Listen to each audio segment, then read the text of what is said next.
Madame James, Salam alaikum. vous parlez allemand? No, English? English. Yes, or French, or Arabia شوية. Arabia Translate. French, I can. So, That's not speaking Yiddish. okay, so we choose maybe French. Voilà, j'étais ministre de l'Habitat, de l'Urbanisme. C'est moi qui ai fait le projet de l'habitat modèle. Et je vous remercie beaucoup parce que vous avez obligé de faire au moins la couche de terre.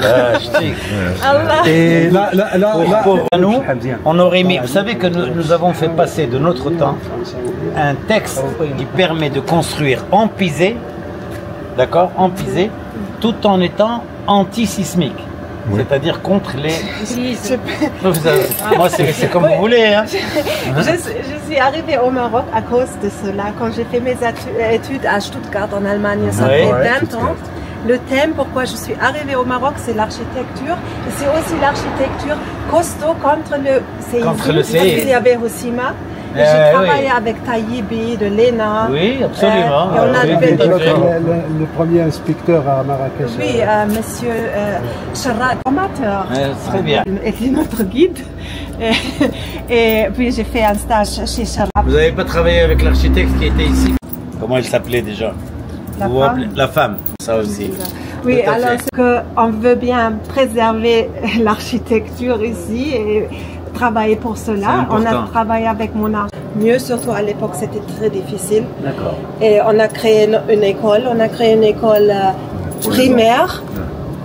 C'est ça l'école? C'est ça, oui. Ça, c'est le collège. Ah, c'est le collège, oui, très bien. École vivante. Ah, très bien, d'accord, oui. C'est celle qu'on a vue là-bas. Très bien. Et ici, c'est la partie collège. Vous n'avez pas vu l'école vivante, je crois. Non. C'est à l'académie. On passe par là. On va passer par là, d'accord. Ça, c'est juste le café restaurant.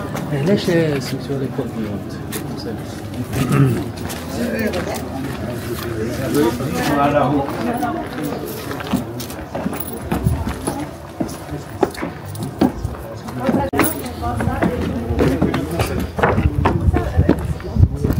Toi. Alors je suis Ito.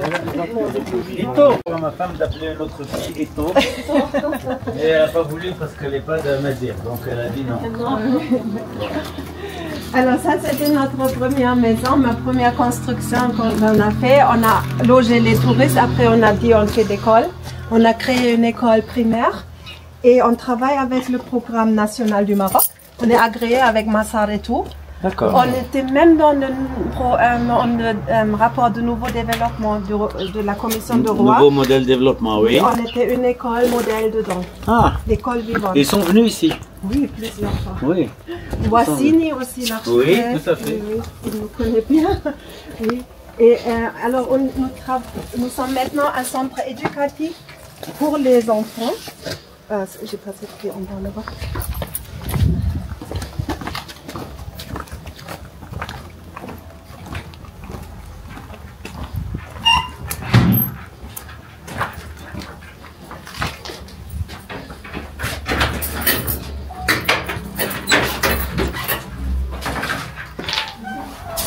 Très bien. Alors, vous voyez, vous pouvez bref regarder. Ça, c'est le préscolaire. Comme ça, si vous regardez, c'est une pédagogie quand même très holistique, c'est-à-dire vivante, joyeuse, pratique. Il n'y a pas ça à Rabat. Ouais. Je vous assure qu'il n'y a pas des choses comme ça à Rabat. Vraiment bravo, hein. Et je crois que ça est devenu notre force. On travaille avec le programme de l'État, mais avec une autre. Holistique, etc. Ça, c'est une structure très familiale parce qu'on travaille vraiment très. Entre eux, il n'y a pas d'excès D'ailleurs, on comprend peut-être qu'ils sont aidés aussi. Oui, alors, absolument. leur langue maternelle, c'est Amazigh. Ils viennent à l'école et ils doivent suivre le cours dès le premier jour dans 2 langues différentes, étrangères. Français, arabe, c'est des langues étrangères. Pour eux, c'est des langues étrangères. C'est comme si vous allez en Chine et vous devez apprendre le chine et le russe. C'est encore deux différentes directions d'écriture. Et comment vous faites alors? On fait très avec leur langue maternelle. On parle beaucoup langue maternelle, on fait code switching. On parle toujours pour qu'ils comprennent. Bien sûr. Et vous faites comme ça. Comme ça, ils arrivent à comprendre. Oui. Mais quand même, aussi les langues, il faut switcher pour qu'ils apprennent. Oui, pour qu'ils apprennent en même temps. C'est ça. Et il ne faut pas dépasser une classe de 12 personnes. C'est ce que disait Mustafa à l'instant. On a maximum 12 élèves par classe pour avoir le temps de s'occuper de... Parce qu'on a des parents qui peuvent pas faire ça à la maison. Ils ne savent pas lire et écrire. Ils n'ont pas des tables, ils n'ont pas des stylos, pas de livres. Tout ça. Et on fait beaucoup avec les arts, on fait beaucoup avec les projets à l'extérieur. On a la permaculture. Oui. On fait la permaculture dans tous les jardins et c'est les élèves qui travaillent cela. C'est super. C'est toujours lié avec la vie réelle de l'élève d'ici. Bon, on passe vers le collège, c'est plus intéressant. Est-ce que vous pouvez éteindre la lumière? Ils sont malentendants. Alors, ils n'entendent pas normal. D'accord. Et quand on a vu ça avec la grande, on a des élèves sourds qui passent les examens nationaux normal. Pas avec le cachet handicap. Ah, vraiment? On a maintenant passé 5 élèves qui ont fait le collège chez nous, qui ont le certificat collège normal et qui sont maintenant à lycée Lala Asma. Super. Et vos enfants aînés, les plus âgés, ils sont de combien maintenant? Quel âge? 21. Ils sont où? En Allemagne. Ah oui. Les deux sont en Allemagne? Ils font des études supérieures? Ils font leur vie un peu. C'est bien. Auto-entrepreneurs. Ah, c'est très bien. Et ils viennent ici de temps en temps? Et après, on a eu une grande donation de l'Autriche, des amis qui ont dit, vous pouvez même construire maintenant votre collège. Ah, très bien. Parce que tout ce que vous voyez, c'est financé par des donations. Par des donations, oui. Combien vous avez d'élèves ici? Actuellement, 100 élèves. Et combien d'élèves sont passés? Déjà 6 générations qui ont quitté le collège. Ah ouais? Bon, alors, à peu près 50 élèves.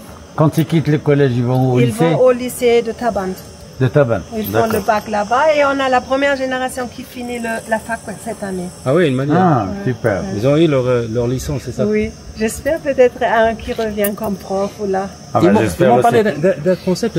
Il y a les élèves qui viennent ici, c'est eux qui fabriquent leur propre bureau. Et après, ils prennent leur bureau avec eux. Ah, c'est super. Ils fabriquent leur bureau. Je vais vous montrer alors ça c'est le collège. Vous avez un atelier ici. Oui, c'est ça, parce que le collège, on travaille aussi le programme national, mais on a dit, ok, on travaille la pratique et la théorie. Et là-haut c'est de la théorie, en bas c'est la pratique. Et c'est vraiment pratiqué pour être orienté. Il faut déjà sentir un peu la niche. Mais il n'y a aucun problème d'équivalence avec le système public du lycée. Non, ils sont pas. Parce que vous suivez, vous êtes reconnus. Ils sont dans le massage. Ils ont leur massage. Ils sont dans le massage. Ils sont dans le massage. On a des élèves qui viennent même de public au milieu de la primaire ou là. D'accord. Ils arrivent et ils ont une petite participation. Les élèves. On dit aux parents maintenant il faut participer, il faut au moins valoriser, c'est-à-dire même si tu n'es pas riche, tu payes 20 dirhams, 50 dirhams par mois. Au moins symbolique. On a d'autres qui sont un peu mieux, qui payent peut-être 300, 400 dirhams, mais c'est le maximum. Et ils doivent participer aux réunions, ils doivent participer à la vie. Oui, il faut travailler avec les parents, sinon ça marche. Les parents, alors, question. Les parents, les hommes et les femmes ou juste les hommes? Les deux et surtout les femmes. C'est très bien. C'est la mère qui est à la maison. Je travaille beaucoup avec les mères. Vous avez des programmes surtout de mamans pour qu'ils arrivent à poursuivre avec leurs enfants à la maison? Dans la salle où vous étiez tout à l'heure, là on fait Muharabat l'Oumia. Chaque après-midi. Je crois que c'est équipé pour les choses. Super. Alors ça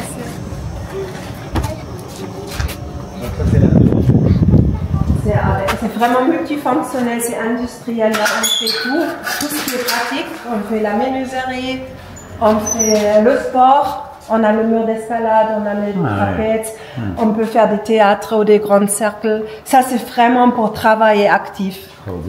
Très bien. Vraiment. Bravo. Hein.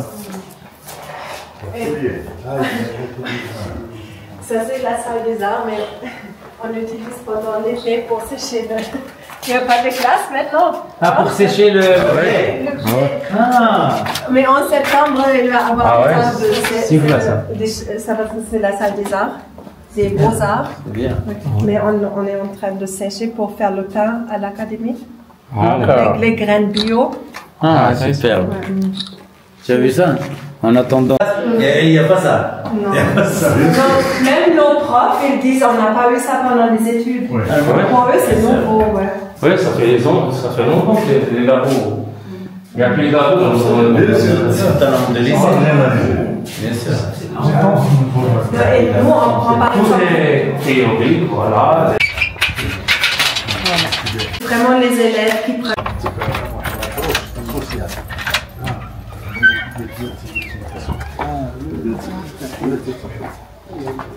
Ah oui, d'accord.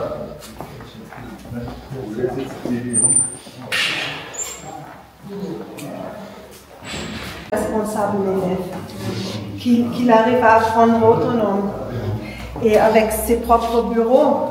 Ici, c'est la grande salle où il travaille concentré, mais soi-même. Et si le prof il a les cours, il prend sa classe et il va dans le cours de séminaire, salle de séminaire. Mais ici, c'est plutôt concentré et chacun pour soi-même. D'accord. Comme ça, ils arrivent à vraiment se guider eux-mêmes sans toujours avoir besoin que le prof dise tu dois faire ça et ça. Et pour apprendre soi-même. Se débrouiller tout seul et... Mais après, les élèves reviennent à leur table. Et après, ils ont le cours de français ou quoi. Et c'est un changement. Même l'équipe, il doit travailler très fort ensemble. Un cours de 1 semaine cuisine, par exemple, mais dans la langue amazigh, pour qu'ils comprennent. Ils ne doivent pas lire et écrire, juste comprendre, pratiquer. Après, ils peuvent travailler. Alors, nous sommes même là, si vous avez besoin d'un partenaire sur place, de développer des trucs.